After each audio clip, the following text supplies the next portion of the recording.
একটি বা দুটি জায়গা নয়, একযোগে আধার নেমেছে একাধিক দেশে। গোটা ইউরোপ জুড়ে বিদ্যুৎ বিভ্রাট। এই ঘটনায় স্বাভাবিকভাবেই অবাক হচ্ছেন সকলে। স্পেন, পর্তুগাল সহ ফ্রান্সের নানা প্রদেশ অন্ধকারে ডুবে গিয়েছিল। এখনও পুরোপুরি পরিস্থিতি ঠিক হয়নি।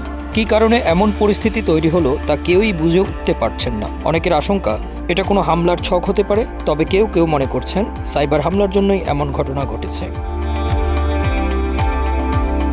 টানা এমন বিদ্যুৎ বিভ্রাটের জেরে ইউরোপের ওই দেশগুলোর স্বাভাবিক কার্যক্রম বন্ধ হয়ে গেছে। ট্রাফিক সিগন্যাল থেকে শুরু করে বিমানবন্দর, রাস্তাঘাট থেকে মেট্রো রেল স্টেশন পর্যন্ত সব জায়গায় অন্ধকার। আমজনতা রাস্তায় নেমে এসেছেন।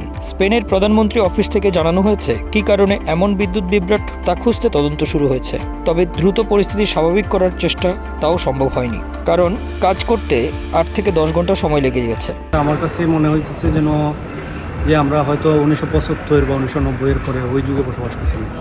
কারণ অফিস বন্ধ, কাজ হইতেছে না, কাজ করতে পারতেছি না, লোকজন আসে ফেরত যাইতেছে কাজের জন্য, কাজ হয় না। অতীতে দেখি নাই কখনো ইউরোপের মধ্যে এরকম কিছুটা হয়েছিল।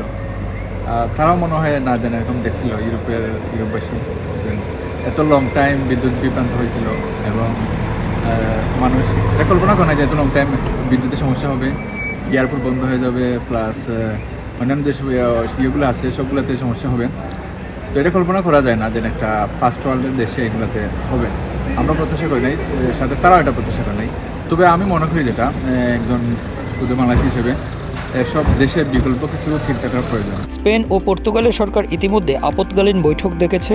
সাইবার হানার বিষয়টি তারা হালকাভাবে নিচ্ছে না। দুই দেশ ছাড়াও ফ্রান্সের একাংশে এমন পরিস্থিতি তৈরি হওয়ায় উদ্বেগ সৃষ্টি হয়েছে। একসঙ্গে একাধিক দেশের এতগুলো জায়গায় কিভাবে বিদ্যুৎ চলে যেতে পারে সেই প্রশ্নের উত্তর এখনও অধরা। এই ঘটনার প্রভাব যে বাকি আরও অনেক দেশে পড়বে তা বলাই বাহুল্য, কারণ বহু মানুষ যারা ফ্লাইটের জন্য অপেক্ষা করছিল, যারা সড়ক পথে অন্যান্য জায়গায় যাচ্ছিলেন, তারা সকলে কার্যত বন্দী হয়ে গেছেন। 30 থেকে 50 সাডেনলি কারেন্ট চলে গেছে। আর আজকে সারাদিন তো এখানে বাচ্চা কিনা নাই, আমার অনেক ক্ষতি হয়েছে টিকেটে। পর্তুগালে 2014 সাল থেকে এ যাবৎ 12 বছর পর্তুগালে অবস্থান করতেছি, বাট এই ধরনের প্রবলেম কখনো সম্মুখীন হয় নাই, কখনো প্রবলেম দেখি নাই ইলেকট্রিসিটির।